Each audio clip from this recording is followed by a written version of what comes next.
சிறகடிக்க ஆசை சீரியல்ல இனிய எபிசோட்ல என்ன நடந்திருக்கு அப்படிங்கிறத பார்க்கலாம். இப்ப முத்து தன்னோட டிராவல்ஸுக்காக புதுசா ஒரு ஆபீஸ் பார்த்திருக்காப்ல இல்லையா? அது நம்ம மிஸ்ராவோட அங்கிளோட ஆபீஸ் தான் நாட்டுக்கு. ஸோ ஆபீஸ்ல ஏற்கனவே செட்டப்பா இருக்கு. சின்ன சின்னதா சேஞ்சஸ் பண்ணாவே போதுமாட்டுக்கு. மீனாவையும் வர வச்சு ஆபீஸ் எப்படி இருக்கு அப்படின்னு சொல்லி பார்க்க வைக்கிறாங்க. மிஸ்ரா சார் தான் வந்து பார்த்தீங்கன்னா ஓப்பன் பண்ணி எல்லாத்தையும் காமிக்கிறாப்ல. ஸோ அவங்களுக்கும் ரொம்ப பிடிச்சு போகுது. இந்த பக்கம் நம்ம மனோஜ் மறுபடியும் அங்க கனகாவோட வீட்டுக்கு போயிருக்கிறாங்க. ஸோ கனகா கிட்ட அங்க அவங்க அம்மா கிட்ட பேசிக்கிட்டு இருக்கும்போது, "கனகா பாரு நான் சூப்பரா மேக்கப் போட்டிருக்கேன். நல்லா இருக்கா?" அப்படின்னு சொல்லி கேட்க, நல்லா இருக்குன்னு மனோஜ் சொன்னது தான், "வா நான் உனக்கும் மேக்கப் போட்டு விடுறேன்" அப்படின்னு வலுக்கட்டாயமா இழுத்துக்கிட்டு போயிட்டு, சின்ன பிள்ளைங்களுக்கு மேக்கப் போடுற மாதிரி பவுடரு, பொட்டு, மை பொட்டெல்லாம் வச்சுவிட்டு 2 குடுமிய போட்டு விட்டுர்றாங்க.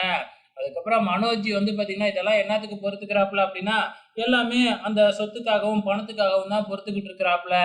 இந்த பக்கம் வந்து பார்த்தீங்கன்னா, வீட்ல நம்ம அண்ணாமலை கொஞ்சம் டென்ஷனா உட்காந்துருக்கிறாப்புல. விஜயா வந்து என்னன்னு கேட்டதுக்கப்புறம், அதுக்கப்புறம் பாட்டிக்கு வந்திருக்கிற வியாதிய பத்தி தான் ரொம்ப கஷ்டப்பட்டுக்கிட்டு இருக்கிறாப்புல.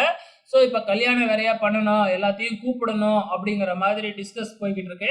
ஆனா விஜயா இருந்துகிட்டு, "எதுக்கு கல்யாணம்? கல்யாணம் பண்ண செலவு தானே ஆகணும். எதுக்கு எல்லாத்தையும் கூப்பிடுறீங்க?" அப்படி இப்படின்லாம் விஜயா சொல்லிக்கிட்டு இருக்கிறாங்க. ஆனா வந்து பார்த்தீங்கன்னா, அது எப்படி கூப்பிடாம இருக்க முடியும்? நடந்த ஒண்ணு நம்ம ரவி, ஸ்ருதியோட கல்யாணத்தையும் நம்ம பார்க்கல. அதே மாரி மீனா, முத்து கல்யாணம் நடக்கும்போது மீனாலாம் அழுதுகிட்டு இருந்தா.